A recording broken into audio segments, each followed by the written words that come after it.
नमस्कार दोस्तों, स्वागत है आप सभी का आपके अपने यूट्यूब चैनल अमन प्रयास जी के जिसपे। जैसा कि फ्रेंड्स एसएससी डी कांस्टेबल का प्रैक्टिस सेट चल रहा है, उसके अंतर्गत ये आपका नेक्स्ट वीडियो है जिसमें हम लोग देखेंगे 20 जीके के प्रश्नों को, साथ में उनसे जुड़े एक्स्ट्रा फैक्ट्स को भी। तो पहला जो प्रश्न है वह है आपका कि स्वच्छ सर्वेक्षण 2023 में देश का सबसे स्वच्छ शहर का फर्स्ट प्राइज किस सिटी को मिला है।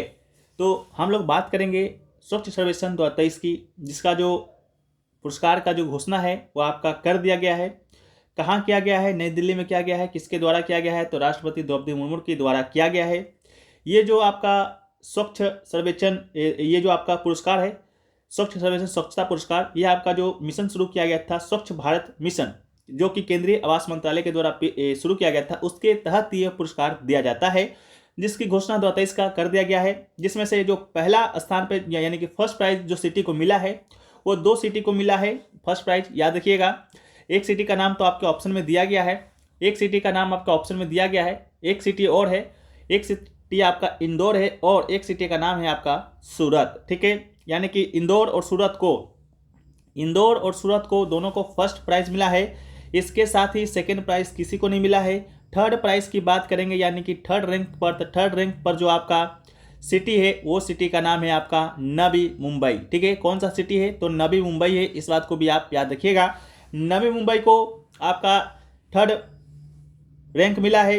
इसके अलावा हम लोग बात करेंगे और भी पुरस्कारों का, जिसका जैसे कि ये विभिन्न क्षेत्रों श्रेणी में दिया जाता है।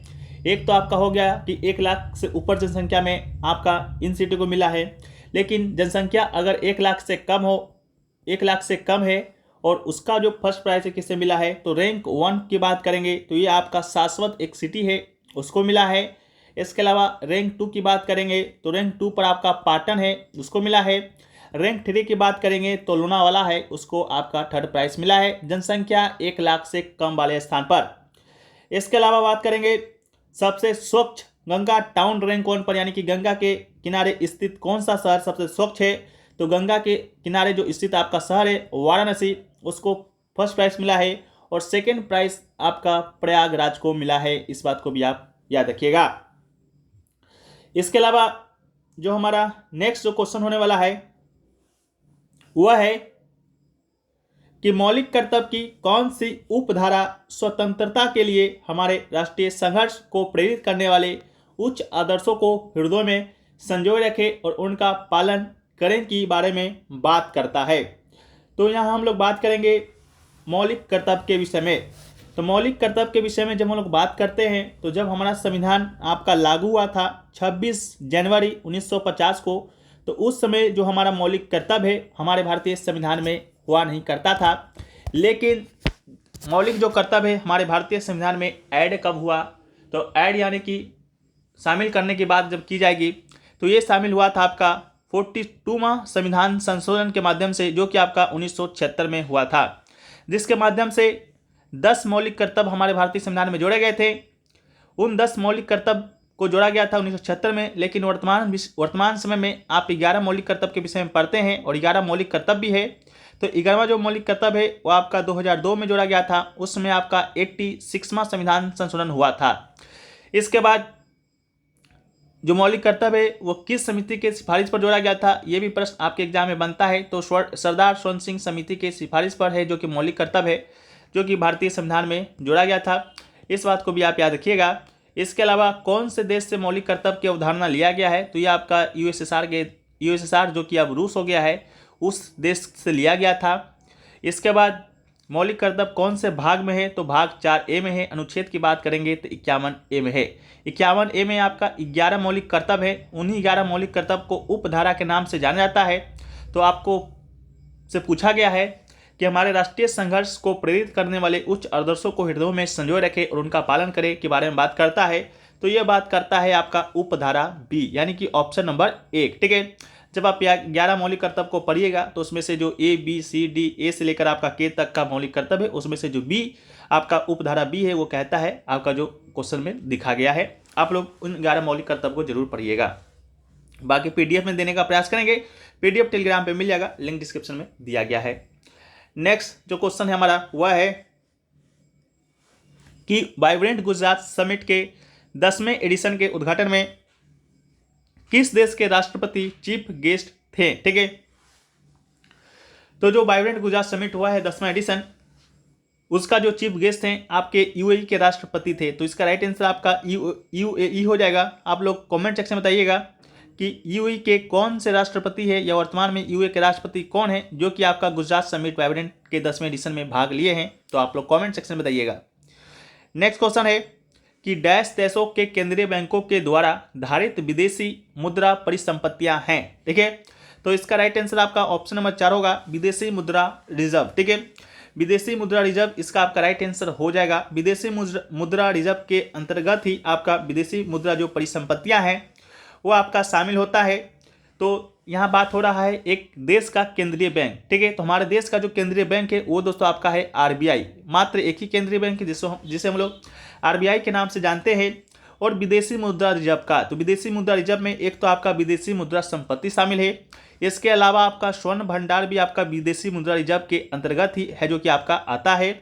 इसके अलावा आपका एसडीआर आता है और एक आपका आता है आईएमएफ के साथ रिजर्व ट्रेंच। ठीक है, इन सभी को विदेशी मुद्रा रिजर्व के अंतर्गत ही शामिल किया गया है। नेक्स्ट क्वेश्चन है कि हाइड्रार्क उत्तराधिकार कहाँ होता है, यानी कि where does hydrarch succession take place. ठीक है, तो ये दोस्तों आपका होता है वेट एरियाज में, यानी कि गीले क्षेत्र में। तो आपका राइट आंसर ऑप्शन नंबर 4 हो जाएगा। नेक्स्ट क्वेश्चन है कि निम्नलिखित त्योहारों में से किसे शीत ऋतु के त्यौहार के रूप में जाना जाता है। तो शीत ऋतु के त्यौहार के रूप में हम लोग किसे जानते हैं, उस त्यौहार का नाम बताना है। तो इसका राइट आंसर आपका ऑप्शन नंबर 2 हो जाएगा, चकान गान नगई फेस्टिवल को हम लोग शीत ऋतु के नाम से भी जानते हैं।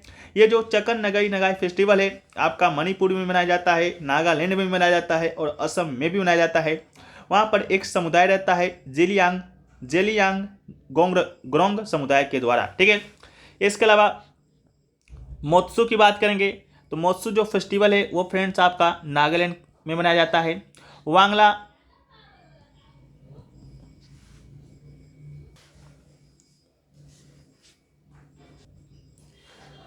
वांगला मेघालय के द्वारा मनाया जाता है। इसके अलावा जो चाप चारकुट फेस्टिवल है वो किस राज्य के द्वारा मनाया जाता है, आप लोग कमेंट सेक्शन में है जो कि बताने का प्रयास करिएगा। नेक्स्ट क्वेश्चन है हमारा कि इनाम गांव भारत के किस राज्य में स्थित है। तो इनाम गांव की बात करेंगे तो इनाम गांव आपका महाराष्ट्र में स्थित है। तो इस ऑप्शन नंबर 1 इसका राइट आंसर होगा महाराष्ट्र। इनाम गांव की बात करेंगे तो एक आपका पुरातात्विक स्थल है जो कि महाराष्ट्र के पुणे जिले में स्थित है। इसके नदी की बात करेंगे तो वहाँ पर एक घोर नदी है, घोर नदी के तट पर ही आपका स्थित है। ठीक है, इसके अलावा नेक्स्ट क्वेश्चन है हमारा वो है आपका क्वेश्चन नंबर 8 कि पीएम नरेंद्र मोदी ने झारखंड में पीजीबीटी डेवलपमेंट मिशन के तहत कितनी करोड़ रुपए की योजनाओं का उद्घाटन किया है। तो इसका right answer option number 4 24,000 crore रुपए इसका राइट आंसर होगा। अगला है कि डैश में मुस्लिम लीग ने देश के पश्चिमोत्तर तथा पूर्वी भारत में मुसलमानों के लिए स्वतंत्र राज्यों की मांग करते हुए एक प्रस्ताव पारित किया था। तो इसका राइट आंसर आपका 1940 हो जाएगा।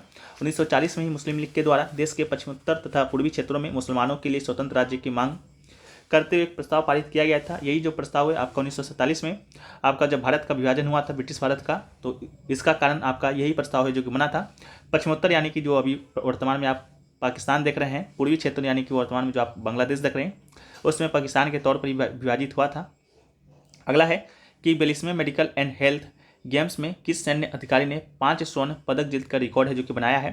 तो इसका राइट आंसर ऑप्शन नंबर 3 हो जाएगा, lieutenant colonel Sanjay Malik right answer. अगला है प्रथम पंचवर्षीय योजना की अवधि क्या थी। तो प्रथम जो पंचवर्षीय योजना चला था आपका 1951 में शुरू हुआ था और 1956 तक है जो कि चला था। टोटल 12 पंचवर्षीय योजना चला था योजना आयोग के द्वारा। तो 12 पंचवर्षीय योजना का जो समय काल है, अवधि है, वो आपको याद होना चाहिए। तो इसे याद रखिएगा, प्रथम पंचवर्षीय योजना 1951 से 56 चला था, दूसरा वाला 56 से 61 चला था, तीसरा वाला 61 से 66 चला था। ठीक है, 3 करके याद रखिएगा, पहला दूसरा तीसरा को ये एक साथ याद रखिएगा। इसके अलावा चौथा को याद रखिएगा आपका 1969 से 74, पाँचवीं आपका 74 से 78, छठी की बात करेंगे तो 1980 से 85, सातवीं की बात करेंगे तो 85 से 90, आठवीं आपका 92 से 97, नौवीं आपका 97 से 2002, 10वीं आपका 2002 से 2007, 11वीं आपका 2007 से 2012 और 12वीं पंचवर्षीय योजना 2012 से 2017। ठीक है, तो 12 पंचवर्षीय चला था, 12 पंचवर्षीय योजना की अवधि है जो कि आपको याद होना चाहिए। नेक्स्ट क्वेश्चन है कि डैश भारत का पहला राज्य है जिसने पूरे राज्य में सभी घरों के लिए छत के वर्षा जल संग्रहण ढांचे को अनिवार्य कर दिया था। तो इसका राइट आंसर ऑप्शन नंबर 3 हो जाएगा, तमिलनाडु। ठीक है, अगला है कि गोपाल प्रसाद दुबे को किस नृत्य शैली के लिए पद्मश्री सम्मानित किया गया है। तो गोपाल प्रसाद दुबे को आपका छऊ, ऑप्शन नंबर 4 छऊ नृत्य के लिए है जो कि पद्मश्री अवार्ड दिया गया था। इनको जो पद्मश्री जो अवार्ड है किस वर्ष दिया गया था, तो आपका 2012 में दिया गया था, इसको भी याद रखिएगा। इसके अलावा जो छऊ नृत्य है ये आपका जो भारत का जो संस्कृति मंत्रालय है, भारत का जो संस्कृति मंत्रालय है उसके द्वारा ये छऊ नृत्य को शास्त्रीय नृत्य का दर्जा प्रदान किया गया है। तो अगर आपसे प्रश्न बने कि संस्कृति मंत्रालय के द्वारा कितने नृत्य को शास्त्रीय नृत्य का दर्जा प्रदान है, तो 9, ठीक है। इसके अलावा जो छऊ है आपका अलग अलग राज्यों में अलग अलग पूर्वी भारत के 3 राज्यों में अलग अलग नामों से किया जाता है। एक आपका है झारखंड, झारखंड में इसे सरायकेला छऊ के नाम से हम लोग जानते हैं। तो ये जो गोपाल प्रसाद दुबे हैं उनका संबंध आपका सरायकेला छऊ से ही था। इसके अलावा उड़ीसा में आपका मयूरभंज छऊ के नाम से जानते हैं, मयूरभंज छऊ। इसके अलावा जो एक आपका वेस्ट बंगाल है, वेस्ट बंगाल में आपका पुरुलिया छऊ के नाम से इसे जाना जाता है, तो इसको भी याद रखिएगा। अगला है कि क्रिकेट में 2 विकेटों के बीच की दूरी कितनी होती है। तो क्रिकेट की बात करेंगे तो ये जो आप क्रिकेट का ग्राउंड देख रहे हैं, एक विकेट आपका जो यहाँ पर लगा हुआ है, एक विकेट जो आपका यहाँ पर लगा हुआ है, तो इसका जो दूरी है वही आपसे पूछा गया था। तो गज में ऑप्शन दिया गया था, तो इसका राइट आंसर ऑप्शन नंबर 3 हो जाएगा 22 गज, ठीक है, 22 गज होता है। इसके अलावा बात करेंगे लंबाई चौड़ाई कितना होता है। तो लंबाई अगर गज में पूछेगा तो 22 गज। लंबाई की बात करेंगे तो इसका जो आपका लंबाई होता है वो आपका होता है 20.12 मीटर। इसका जो ये चौड़ाई आप देख रहे हैं, इसका जो चौड़ाई आप देख रहे हैं ये चौड़ाई होता है 3.05 मीटर। इसके अलावा जो विकेट का जो लंबाई देख रहे हैं, यानी कि विकेट कितना लंबा होता है, तो विकेट की लंबाई होता है 28 इंच। नेक्स्ट क्वेश्चन है कि अपने पहले चरण में राष्ट्रीय ग्रामीण रोजगार गारंटी अधिनियम के विस्तार से पहले कितने जिलों को आवृत्त यानी कि कवर किया गया था। तो आप 200 जिलों को कवर किया गया था, तो इसका राइट आंसर 200 हो जाएगा। राष्ट्रीय जो ग्रामीण रोजगार गारंटी अधिनियम है 2005 में आपका अधिनियम है जो कि पारित हुआ था। शुरू भी आपका उसी समय हुआ था, उस समय प्रधानमंत्री मनमोहन सिंह हुआ करते थे। नेक्स्ट है कि भारत में हरित क्रांति के दूसरे चरण की अवधि क्या है। तो भारत में हरित क्रांति के दूसरे चरण की जो अवधि है वह आपका 1970 के दशक के मध्य से 1980 के दशक के मध्य तक का है। देखिए भारत में जो हरित क्रांति है आपका 2 चरण में आयोजित हुआ था। पहला चरण आपका हुआ था 1960 के दशक में। अगर आपसे ईस्वी पूछेगा तो 1967 से लेकर 1968 तक है जो कि आपका पहला हरित क्रांति की शुरुआत हुआ था भारत में, जिसे एम एस स्वामीनाथन के द्वारा शुरू किया गया था, जो कि भारत में हरित क्रांति के जनक के रूप में भी जाने जाते हैं। दूसरा चरण आपका 1977 में शुरू हुआ था, 1977 से लेकर 1978 तक, जो कि आपका 1970 के दशक के मध्य से 1980 के दशक के मध्य तक का सबसे उपयुक्त है जो कि आंसर है। नेक्स्ट क्वेश्चन है कि पृथ्वी के संदर्भ में सही कथन की पहचान करना है। तो पृथ्वी के संदर्भ में इनमें से 4 जो ऑप्शन दिए गए थे उनमें से सही सबसे उपयुक्त जो सही कथन है आपका वो है कि ध्रुवों से भूमध्य रेखा की ओर जाने पर पृथ्वी की त्रिज्या है जो कि आपका बढ़ती जाती है, तो इसका राइट आंसर है। अगला है कि जो मल्ललोक जो फेस्टिवल है किस राज्य में किया जाता है, फेस्टिवल नृत्य है, तो ये आपका सिक्किम में किया जाता है, तो इसका राइट आंसर आपका जो मल्ललोक हो जाएगा। इसके अलावा चूफात भी आपका सिक्किम में किया जाता है। जो मल्ललोक फेस्टिवल है वो आपका सिक्किम में एक समुदाय रहता है लेप्चा, उसी के द्वारा है जो कि किया जाता है, इस बात को भी याद रखिएगा। नेक्स्ट आपका कि उद्योगों का एक समूह जो शहरी केंद्रों के द्वारा प्रदान किए जाने वाले लाभों का उपयोग करने के लिए एक साथ आने की प्रवृत्ति रखता है, उसे क्या कहा जाता है। तो इसे आपका समूहन अर्थव्यवस्था यानी कि एग्लोमेरेशन इकोनॉमिक्स है जो कि कहा जाता है। ऑप्शन नंबर 2 इसका राइट आंसर हो जाएगा। नेक्स्ट क्वेश्चन है कि राज्यों की कार्यपालिका शक्ति किसके पास होती है। तो राज्यों की जो कार्यपालिका शक्ति होती है वो आपका राज्यपाल के हाथों में होता है, तो ऑप्शन नंबर 2 इसका राइट आंसर हो जाएगा। तो राइट आंसर आपका क्या होगा, ऑप्शन नंबर 2 होगा। राज्यपाल की जो नियुक्ति है किसके द्वारा किया जाता है, तो आपका राष्ट्रपति के द्वारा है जो कि किया जाता है, ठीक है, तो इसको भी आप याद रखिएगा, ठीक है। जय हिंद। आशा करते हैं वीडियो पसंद आया होगा। वीडियो पसंद आए वीडियो को लाइक शेयर और सब्सक्राइब जरूर कीजिएगा। PDF टेलीग्राम पे मिल जाएगा, लिंक डिस्क्रिप्शन में दिया गया है।